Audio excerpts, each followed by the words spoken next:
right. Good morning, everybody. Welcome back to another episode of Making Moves in Multifamily Live with your favorite hosts, Tim and Tim. This week, we're talking about tax savings. It's tax season, so I am scrambling. I'm busy as all hell. I don't even know, like 30 property tax returns that we have to get on top of. But along with those property tax returns is reviewing our financials and on properties that we've owned for more than a couple of years, but also on new properties ordering cost segregation studies.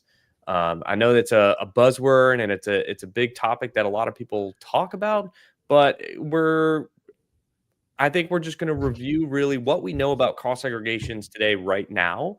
And there's obviously some hope in the future of potential tax changes that we covered in a show a couple of weeks ago with the Trump administration, but nothing has happened yet. So we're just going to kind of dive in and talk about some of that kind of stuff. So, Tim, how you doing today, man? Not too bad. Yeah. Not too So, bad. so tax savings and maximizing write-offs. Besides depreciation, what would you say is the number one thing that you try to pay attention to, whether it's in our syndicated portfolio or JV portfolio, or even stuff that you own yourself? What are the types of things that you look for in order to maximize your tax savings for prior year tax returns? I like to spend money. Yeah, that's a good one. It goes out faster than it comes in, I like to say. I'm really good at that.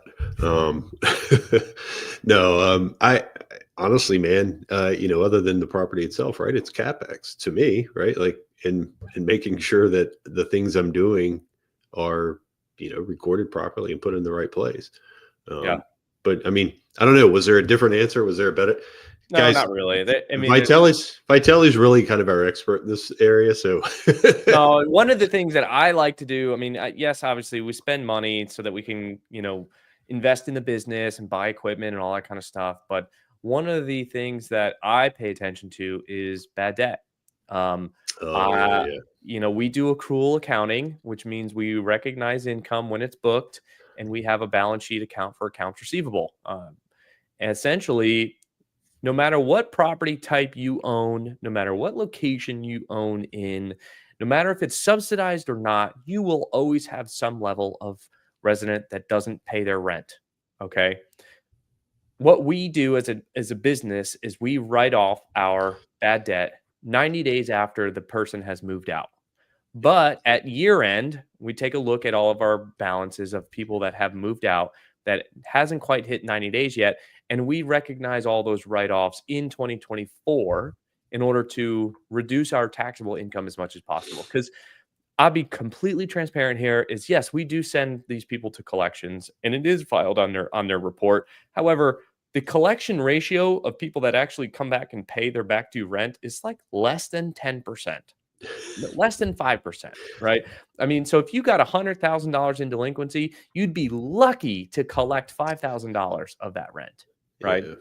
So what we do is we make sure that we realize those write-offs in the tax year that they were accounted for, or they were booked in order to not inflate our income, but also get more in line with how did the property actually perform, removing accounts receivable from the balance sheet and taking that write-off all in the month of December.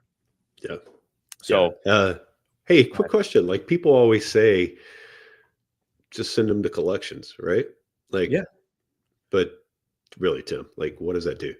I mean, nothing. be honest with everybody. Nothing. It doesn't do anything. I mean, like, a lot of these people, they just don't care. Now, if you are dealing with a Class A property with Class A tenants and things like that, maybe different. those types of people care. But everybody knows Tim and Tim, we're in the affordable space. We're in the LIHTC program. We do a lot of subsidy payments and things like that. And the people that don't pay their rent, they're never coming back and paying. Why do you think their credit scores are below 600 or below 550 or whatever? I mean, and that's precisely the reason why is when they have something like that reported, they just say, whatever, I don't care. The only place, so I've never owned an A-class property, so I don't know. Yes, we do. That's not true. We own an A-class property. Oh, in Boone. Yes. Yeah. Okay. So, but we've never had to. I don't think we've had to file one there. So no, never. Everyone always pays their rent. The only other place I've seen it work is in student housing. Well, because you have the parent as the signer, right? Or a lot of times, I'll tell you, a lot of times we don't have the parent as the signer, but mom and dad don't want junior to have bad credit. Mm, So when mom and dad find out that evictions are in the works, a lot of times they will step in and make sure it gets taken care of. yeah. So yeah, That's a good point. I hadn't considered that. Um, yeah, but yeah, I mean, one thing that we have to consider when we're taking these write-offs is like, you know, for whatever reason, there's always this backlash from investors saying, "Well, how come you guys are not collecting the rent?" Well, we're doing our best effort to collect the rent. I cannot control somebody to come in and pay their rent or not. yeah. And some, this is for all you acquisition guys out there that pay attention to underwriting deals and looking at properties that they want to buy. The one thing that I find people hide their delinquency in is their rent roll because they'll exclude past residents. So Mhm. please pay attention. If you're an acquisitions guy and somebody sends you a rent roll and or a T12, which is your income statement, profit and loss, and at the very top it says accrual, you must ask for a delinquency report and a copy of their balance sheet Right. because you might be walking into somebody that had never realized a write-off ever of uncollected rent. So basically what they're saying is they collected $1,000 a month in their T12, but they got $12,000 of write-off in the balance sheet that they never actually collected the cash for on those properties. So Um, so Tim, uh, let me stop you there and ask you a question, because a lot of folks will come. So a lot of people don't think about that from an accounting perspective. And what they'll say is, why do I care if the last guy actually collected the rent or not? Right. So why do I care if I'm walking into delinquency that doesn't impact me? Right. Because you walk in day one, your rent roll, your delinquency and your rent roll it is starts zero. at 0. Yeah. Right. Right. So why do you care if that guy had tenants that didn't pay and has delinquency on his books? Because when you take over the property, you're not going to have the cash flow and the debt service coverage to pay for those mortgage payments and expenses. Right. So more often than not, what you'll find is that you will be not only losing money by not collecting the rent, but you're also spending money because you're paying for their utilities that they're not reimbursing you for. So you're getting hit on the top line, and you're also increasing your expenses because they're using your utilities and everything else at the property, which costs you money. And then if you're Yeah. not collecting the money, you're not having the cash flow to pay for it. And you also, if those people are not paying, you are going to have vacancy issues and you're going to have eviction expenses and you're going to have turn costs. There's a whole slew of things that follow up there. And I mean, I know we're talking about tax write-offs and all that's good stuff, right? Because you're investing capex into the property. But those are the types of things that you really need to pay attention to in order when you're buying a property to make sure that you're maximizing its potential. Is it possible that a delinquency report may be grossly different than, say, Yes. someone's T12? Yeah, yeah, because the delinquency is reported on the balance sheet, right? So it wouldn't even be shown on your income statement. So yes, but the problem with the delinquency report is you still need to pay attention to the top and see if does it include all residents or are they only selecting current residents, right? Because that only shows you your current residents, or is it past residents, evicting residents?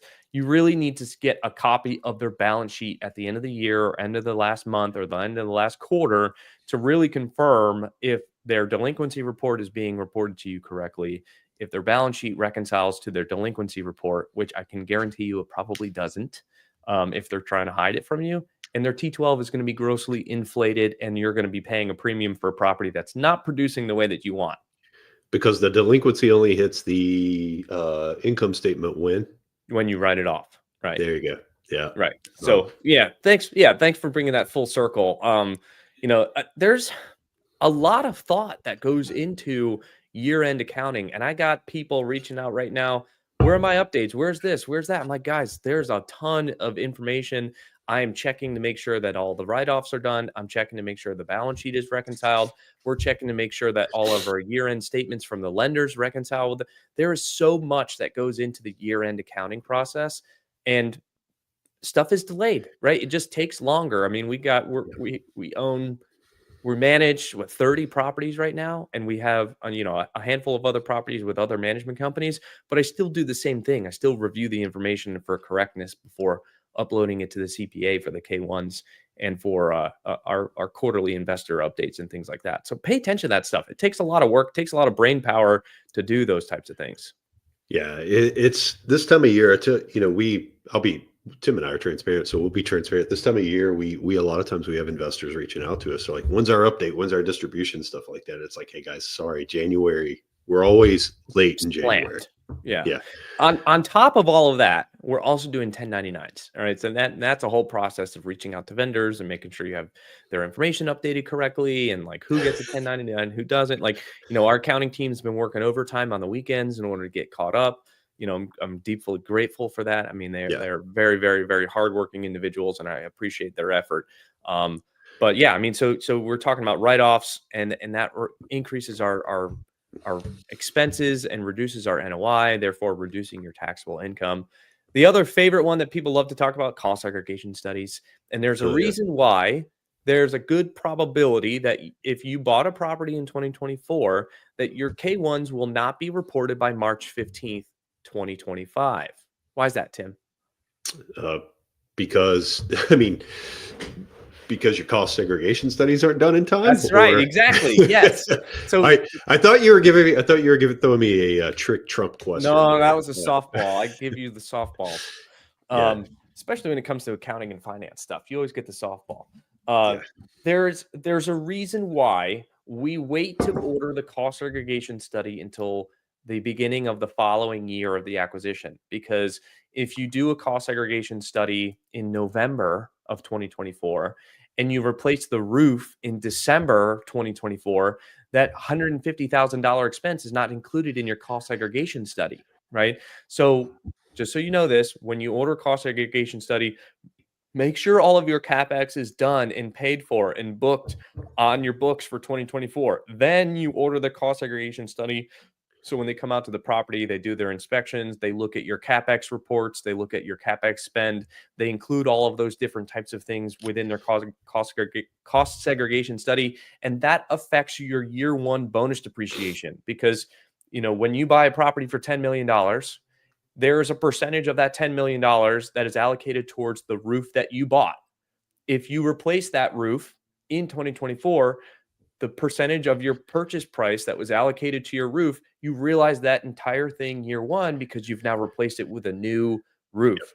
And that new roof goes on a new CapEx schedule. So it's depreciated over a different schedule than actually it is depreciated over 27 and a half years, not 5 or 15-year product. But like, for example, if you do like a lot of painting and carpet and all that kind of stuff, they will take the percentage of all the stuff that you replaced, write that off year one, and then all of the new money that you spent gets put on a 5-year schedule to depreciate. So you're getting 20% of that spend write off per year for the next 5 years. So question, because this is one we get a lot.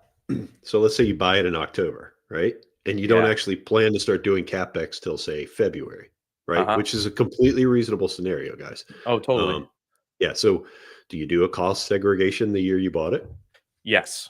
Why is that? Because you can call the cost segregation study that, the company or firm or whatever you want to call them that did the cost segregation study for you, you can have them update your cost segregation study based on your CapEx spend for that year.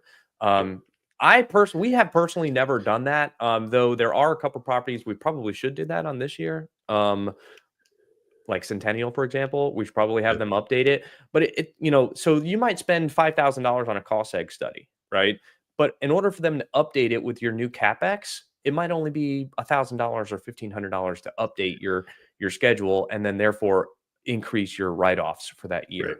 Right. So there's strategy and there's tax benefits behind doing a re-up of your CapEx if you spent a significant amount. If you spent like 20 grand or something, not worth it. But if you spend $250,000 in that tax year and you really want to maximize your write-offs, then that would be a good time to do it. Yeah. So what else? What other questions do we get about these things? I mean, that's always, those are the big two. Like, why did you realize all this bad debt? And the answer to that is yes, we sent them to collections. We're realizing the write-off in the year that it occurred in order to maximize our tax benefit. If we collect the money in the following year, that just counts as income, which is great. But the likelihood of collecting it is usually pretty slim. And then we talked about ordering cost segregation studies and doing cost seg updates if your CapEx spend.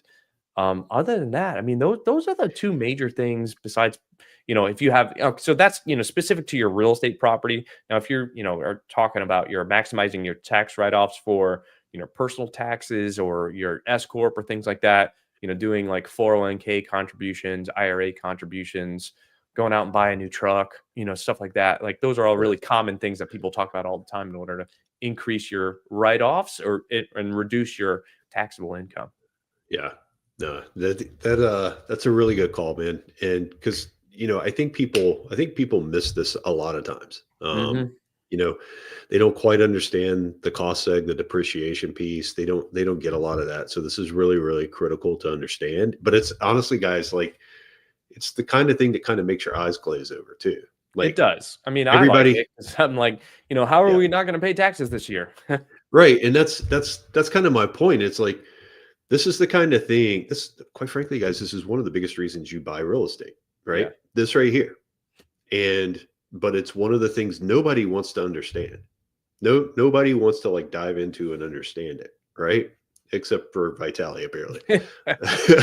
But but what's funny is you would be shocked to know the number of guys who've been doing this a long time who don't understand the process, right? Mm-hmm. And they just order the cost seg, be done with it, and hand it off to the CPA, and they don't really understand what they're doing. Mm-hmm. It's really helpful. Like I have a high level of it, but like when an investor calls me and is like, "Hey, if I do this, how much can I?" And it's like, let me call Vitaly real quick. And sometimes that's a really slippery slope because there's so many for things sure. that depends on a cost seg study. And we got this yesterday on a phone call that we did with our GP team. They're like, well, how much of write-offs are we going to expect? And how much depreciation are we expecting? Well, that's a multifaceted question. Depends on when you bought it in the year, depends on how much bonus depreciation you can take, depends on how much CapEx you spent. So I never answer it with a specific amount. It's always some type of a range. And if you bought it in the beginning year, higher on that, higher up on that range. If you bought it on December 31st, your useful life for that, in service days for that year are 1, right? So you're only going to get 365th of your depreciate, right? 365 in a day, in a year. Yeah. I always find it interesting because this one's top of mind because a friend of mine actually put a post out there about this. And he actually did a pretty good job of summarizing the whole thing in a post, right? Yeah. But people have 30-second attention spans, right? And posts can only be so long. Yeah. And I thought he did a pretty good job, but then of course people were fired at. That's not exactly how it works. And it's like, I'm just trying to do a summary post, man. Like, yeah, right. Do you want to get on the phone for an hour and chat about it? No. Okay, then. Right. How am I going to, people today have the attention span of a goldfish, right? Because of Instagram and Reels and on TikTok and all this other kind of stuff. So it's how do you portray a very complex, in-depth, difficult conversation in the matter of 30 seconds to capture somebody's interest and teach them something so that they have a high-level summary of how it works, but the intricate details, you still hire a professional. What'd you say? I'm sorry. I was watching cats jump off a counter over here. Yeah, that's funny. Oh, hey, Joe, glad you're getting something out of it. Appreciate it. There's so much to unpack when it comes to taxes and maximizing your write-offs and things like that. Obviously, Tim and I are real estate investors. Most of what we get for write-offs is normal operating expenses and through these cost segregation studies. But there's so many people out there that run small businesses that they should look at ordering like materials and paying for services and things like that they need for the following year in the prior tax year so that they can realize it as a write-off. I mean, there's so many different strategies out there. I mean, I don't even know them all. I don't care to know them all. That's why I have a CPA that does that stuff for me. I pay him a pretty penny to do my stuff every year, but he saves me hundreds of thousands of dollars in taxes. So I think it's a fair trade-off. I used to love for two reasons, but I used to love the end of the year in corporate America when they would call and they'd be like, "What do you need?" They're like, "We need tax write-offs. What do you need?" And Yeah. all of a sudden it's like the checkbook opens up for like a 2 week window. Oh, right, right, right. Yeah, you gotta spend your annual budget because if they go through budget season and you don't spend it, But you're gonna yeah, lose it next that year. that's part of the reason. Oh Yeah, yeah, that's definitely that part of the that's reason. always an interesting one, dude. Todd Snelling, Todd, great Oh, question here. How much contact do you have with your CPA during the year to prepare for year end? Honestly, what I do, so we actually just moved CPAs. We were using the same CPA for the last 2-3 years to do our 1065K1 filings. We've now moved to a new one. But the way that this would happen during the year is anytime that we would buy a new property, I would upload the closing statement, I would upload the operating agreement, I would upload the investor information, and those are the three big things that the CPA needs in order to get your K1s ready. Then at the end of the year, they've got all their investors set up. They've keyed in all the information. They know it's all correct. It's all updated. They got it set up in their system, whatever that system is. And at the end of the year, you provide your T12, your financial statements, which are your balance sheet and your general ledger and your income statement, and you provide them the cost segregation, and you're done. Right. yeah. So the actual contact with them is pretty minimal as long as you're keeping up with it throughout the year. There are some certain instances where you have like a partnership change, or if you sell your property, you want to put them on alert and say, "Hey, like we're selling this property. Here's the closing statement," because there's things that they need to do before you distribute the money to your investors and things like that. They calculate like how much tax needs to be withheld. So it varies situation to situation. But if you have a GP change their entity name, you got to do paperwork, send it to the CPA.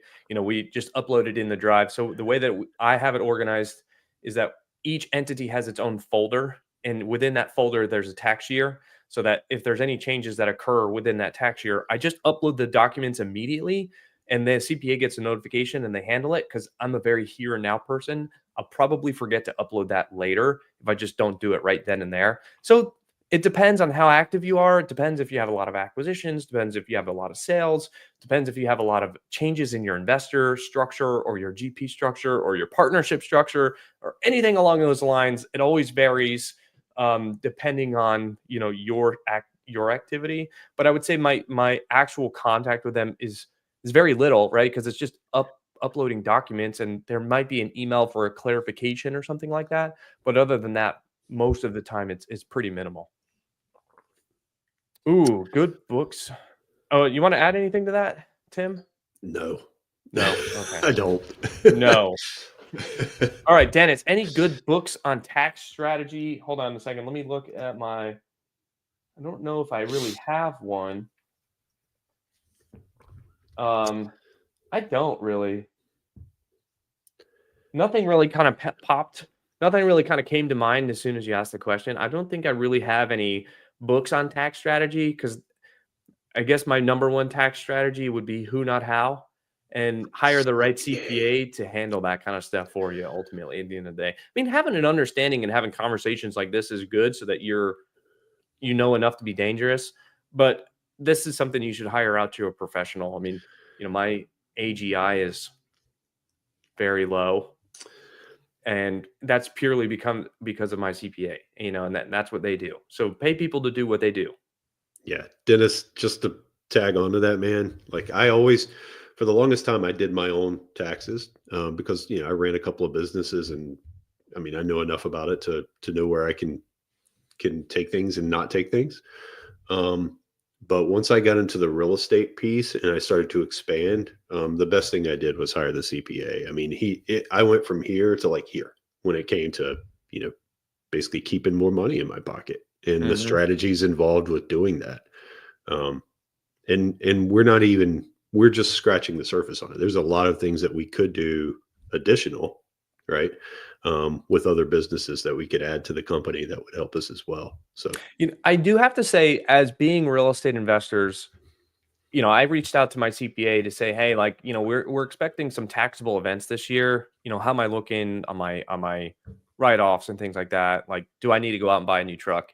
And his response was, Tim, just keep buying more real estate and more cost segregations, and you will never need to go out and buy a truck for tax purposes. Like, oh, Yeah. that's not the answer I wanted, but that's the one I got. But you think about it, we had a business partner at one point in time. I remember specifically, you and I got in his new truck, and we're sitting in it, and we were like, "Man, this is really cool." And then he was like, "Yeah, I had to buy it because I had too much income." And Yeah. you were like, "Oh, I got a way around that." Yep. And and but you are right. Like every once in a while, I mean, I'm guilty of it too, man. Every once in a while, I'm like, "New truck, right off," Yeah. you know. Well, yeah. So maybe next year or the year after that, who knows? Yeah. Trying to keep investing money instead of buying depreciating assets. Instead of, anyways, whatever. So, all right. All right, guys. I don't really have much else on the tax strategy. If anybody else has any questions, feel free to ask them now. But if not, I think we're going to wrap it up here and keep it short and sweet. Yes, sir. Taxes are boring enough already, so we don't want to bore you to death. I just like to see that I don't pay them. Yeah. Funny story. My 2023 tax return, we just filed it in like October 15th, which is just the deadline for the extension. And I was a little annoyed. I had to pay taxes for 2023 tax year. And you know why? Because depreciation does not offset self-employment tax. And No. my wife she didn't make any money. She closed her business. Her gross income and her expenses were 1-to-1, so zero income, right? But because she had gross income, self-employment tax is calculated off the gross income, and we had to pay taxes on the gross income of her business. And I was like, what the freaking hell? What? I don't Yeah. this no. I was like, I was a little annoyed by that. I think I had told you about it. I was like, what is this tax bill? I don't know what these are. Yeah. And then, you know what's interesting? Sorry, last thing. I forgot what I was watching. It was something on like Billionaires or whatever, and Mark Cuban was on there. He was the only guy. They interviewed a few of them. He was the only one that was like, "Yeah, I'm proud to pay my taxes." And you should go look like on his Twitter feed or wherever he does social media. Every year he'll post what he's stroking to the IRS. So it's Go just look that up. interesting. And it's not like, I mean, don't get me wrong, it's not like he doesn't have a ton of tax write-offs. But he strokes a pretty significant check every year too. So Mm. it's just Yeah, not to interesting mention that, all of the taxes he pays from his businesses and stuff too, oh yeah. I mean, not it just was like personal. millions and millions and millions in taxes. Right. I pay more money in taxes than most people. Oh, he pays more money in taxes than most of us are worth. I mean, Yeah, that's right. Right. yeah. So, all right, guys. Well, thanks for joining. Appreciate it. And we will see you again next week. Peace. See you guys.